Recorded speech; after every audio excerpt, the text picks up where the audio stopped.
You're listening to Shoe In, covering the ins and outs of all things footwear, from sneakers to heels, loafers to slippers, and every type of shoe in between. Brought to you by the FDRA, the Footwear Industries Association focused on retail, trade, politics, and fashion, helping create and enhance conversations on all things footwear. So the key opening was an every shoe in between, right? And I think that's what we're going to talk about today. It was hiding in plain view this whole time. Oh my gosh. Finally, I mean, I was wondering when we were going to get to that after 9 years of the every shoe in between. We've covered ballets, slippers, running shoes. We haven't really delved into clown shoes. No, bowling shoes. We're two clowns, so it would be apropos, my friend. Well, I guess that's true. It would just double down on our problems. But uplifting show today. Very exciting to talk about some innovations happening in the industry at the affordability level. And I think so many times we talk about innovations and we're looking at high-end running shoes that cost an exorbitant amount that most Americans can never afford. But we oftentimes, and we always talk about how innovations are important at that level because it does eventually get down to more basic types of shoes over several years. But rarely do we see innovations focused on the affordability space to help people who are going to big box retailers or family footwear stores in particular and purchase their footwear there. That is a great point, Andy. I didn't even think of that, but we're going to unpack that, right? It's not trickling down. It's from the ground up. And that's we want to talk more about this with our dear friend, Dr. Dwayne Edwards, who is, husband, father, innovator, designer extraordinaire, a founder, educator. He's the president of the Pensole College of Business and Design based in Detroit, Rock City, Michigan. And most recently, if that wasn't enough, he just did a special drop with Target with some affordable shoes that are super innovative, and they're called Unos by Size. And so, Dwayne, thank you for coming on Shoe and Show yet again. I think this is your third or fourth appearance. Welcome to the program. And out of the gate, talk us through, how did this come? What was the first email that hit your inbox or that you sent out to start this really cool project? Wow. Thank you guys for having me back multiple times. So I appreciate that. I've designed shoes for many different forms of inspiration, from planes to cars to pantyhose to animals, all over the place. This was actually a business problem. And, we were working on this concept. This was in 2016 of how do you sell footwear at a store that traditionally sells apparel, and why that doesn't happen more often. And a lot of it boiled down to there was not enough shelf space on the floor, and then there was not enough inventory space in the back. Because footwear you need a lot of space to carry the different sizes, and then you need a lot of display space as well. And so immediately came through this business problem of how do you take 40 different sizes and get it down to as smallest number as possible. And that's really how the idea came about, was how do you basically allow shoes to grow and expand in a not an ugly way, in a kind of seamless way, without straps and buckles and all those things that typically happens when you want something to move. And so the idea of being able to make the shoe stretch from the outsole started. And, I'm like, what do I call this thing? And I started looking up words. And so I settled on the word size. But I couldn't actually use the word size, S-I-Z-E, because of the store in England who has a retailer who has it. So I got a cease and desist on that one. And so I was like, all right, let me just use the abbreviation of. And so the abbreviation or the phonetic spelling was S-I-Z in the dictionary. And that was also too close. And so I just got rid of the I and just went with like a periodic table of S-Z. And so that cleared. But no, that was the idea, was how do you focus on sizing, and how do you solve a problem of sizing, which is a huge footwear problem, as you guys know, from an inventory perspective, a finance perspective, a sustainability problem, space problem. That's where it really came from. It came from just that idea of trying to solve a business problem that's been, since the beginning of footwear has been created. All right, so you talked about the business case, which I think is really interesting, as kind of the focal point, but also there's huge benefit to the product side too, because I know lots of people have left foot that is maybe larger or smaller than their right foot, so we have issues in our industry with that, where people's feet are just different. And we try to make products very consistent, very comfort driven, but it doesn't always hit the mark.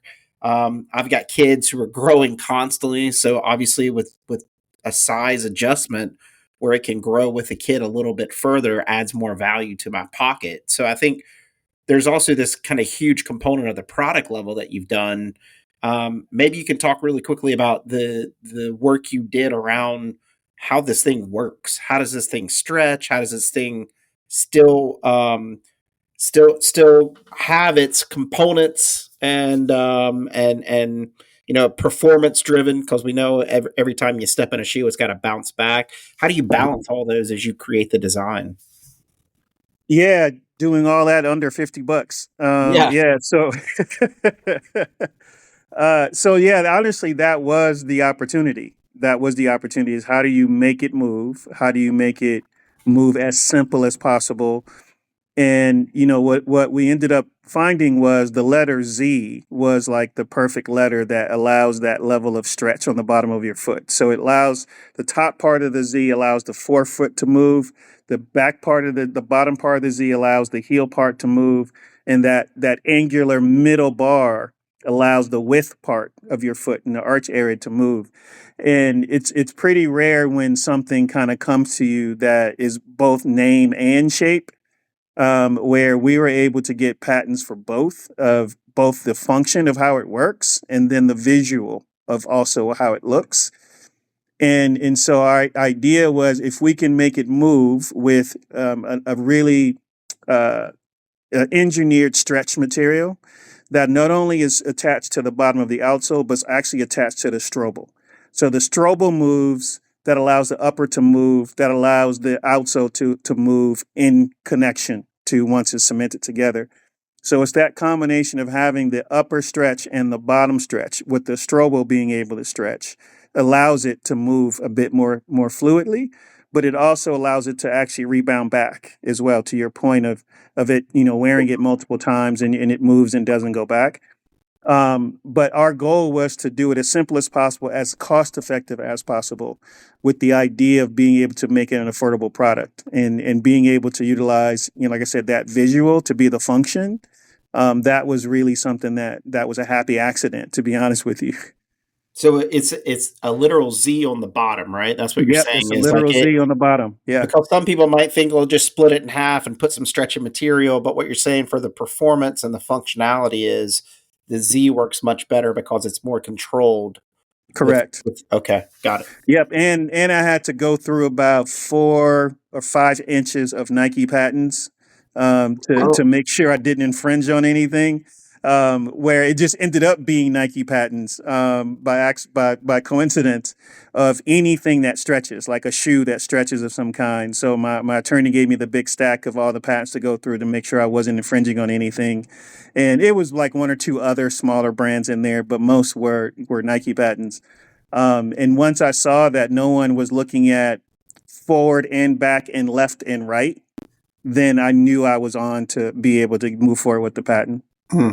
Yeah, so if you're an FDRA member, just a shameless plug, we have a monthly report that is all the design and utility patent and trademark filings for footwear every single month. It's a 70-page document, to Dwayne's point, and we hyperlink each of the filings, and there's a lot of Nike filings in there. So there's a lot of landmines out there if you're trying to be innovative, to our members who are thinking about it. Dwayne, let me talk to you about like the purchasing process, if you will.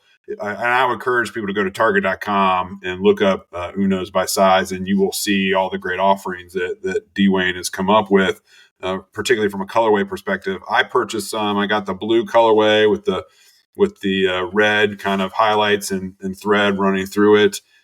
Fit beautifully, but what I immediately noticed is that it came with a hang tag. It didn't have the Yep. box. It didn't have all the paper. It didn't have all the stuff jammed into it. Was that clearly that's a conscious decision? But when in the process did that take place, and does that help you kind of keep prices down while also driving a sustainability story? Yeah, that was a part of the original idea. Remember, it was about how do you reduce the space in the back inventory, and then how do you reduce the floor space that it actually takes up. So that's why I knew it had to sit on a hanger of some kind instead of being in a traditional box, which takes up a lot of space. And so when we designed the hanger, we designed it out of a really durable, sustainable cardboard that takes the traditional shoebox cardboard and reduces that by like 90+%. And so we have less cardboard use. And then we also have the less inventory space on top of that, where it ends up turning into a sustainability story without that being the actual intent. And that additional sustainability story is really on the business side. So, I don't know if guys do this, but I think women do this more than guys do, is buy like 3 or 4 sizes and have them shipped and then send them all back except for the one. And so then I'm pretty sure some guys do that too. But it ends up saving that dilemma of being able to not knowing what your size is if you're purchasing something from an online platform.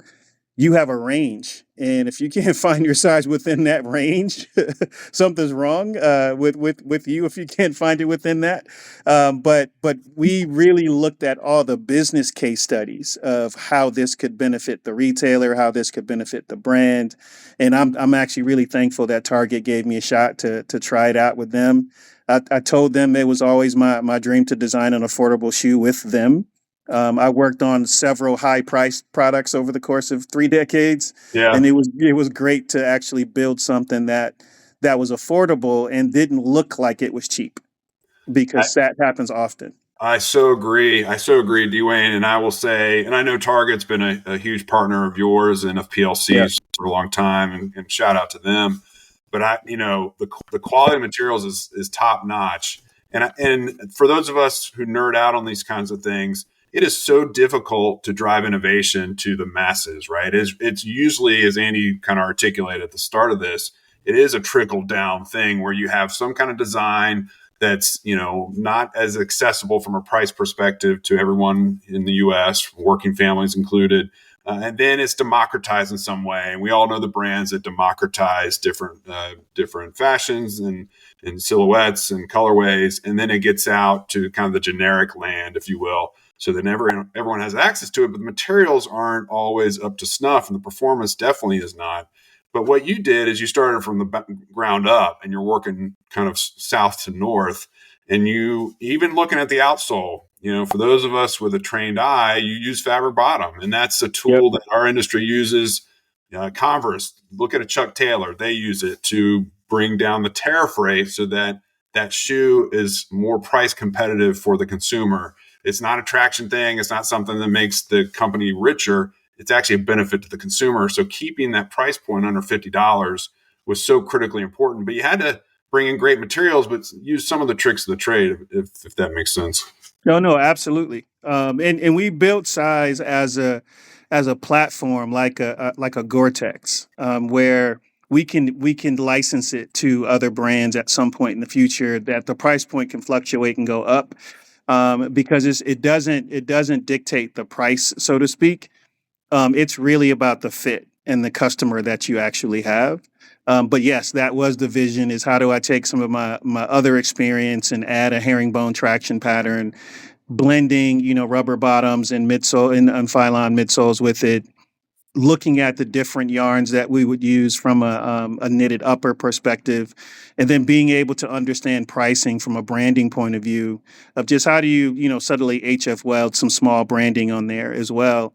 But then create an iconic visual. Like the eye roll is kind of the iconic visual that you will see from a distance. You see this wavy line, a clean upper and this wavy line, and you immediately know from a distance that's what it is, because the logos are so small.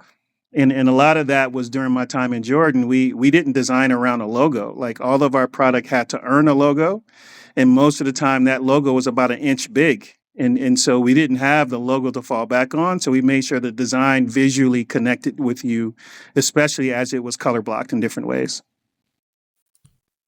Let me ask about, one of the things about design that's always interesting is you can design it in a lab, right? In a studio in your beautiful space in Detroit, but then the factory's got to take that and like actually execute that.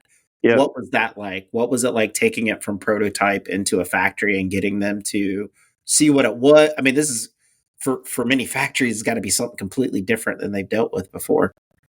Yeah, I would say that was one of our advantages as well, because we prototyped it in our own facilities first. So we troubleshot all the issues at this time in Portland, actually. So we troubleshot all the issues in Portland. And when we got it to the point where we knew we wanted to now turn it over to the factory to sample it in real time, it was actually the majority of the work was already done. And that's actually an important piece to the equation, because people don't always have the ability to prototype in the US and problem solve before they send it over to a factory, because we could probably still be in the sampling phase if between the back and forth communications and everything else. So I would say the biggest advantage is me knowing how to build shoes and then being able to build it in the US. Mm. And are we expected to see a crossover with the Uno's card game with these shoes? Because I think that would be a huge kind of crossover for the holiday season. I don't know. That's just Maybe listen. not for the holiday season, but yeah, I can see that collaboration coming. Yeah, I can see that coming. That would be Yeah. a cool collab for sure. Dwayne, my last question for you is like, what's the future hold for the brand? You're a Renaissance man. You're the busiest guy I know. You were on Capitol Hill over the summer with the Sneaker Caucus, rocking and rolling there. You clearly are an educator. You run a school.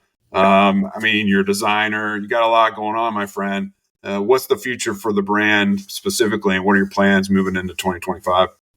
Well, the first thing is to do less. So you everything you just said made me tired, and I'm sitting down. So do less is the first goal. The second one is continue to build this with Target, like continue to build this as an exclusive brand with Target. And then in the future, if another brand comes through and they want to try the product or try the technology out in some other price points, I'm open to that. But for right now, it's really getting it right with Target, because that was the ultimate goal, was to build an affordable product. Because I know I'm very well aware a lot of kids, the majority of the kids out there, couldn't afford the things that I used to design. And now being able to do something that's affordable and, like I said, it doesn't look bad. That's my vision.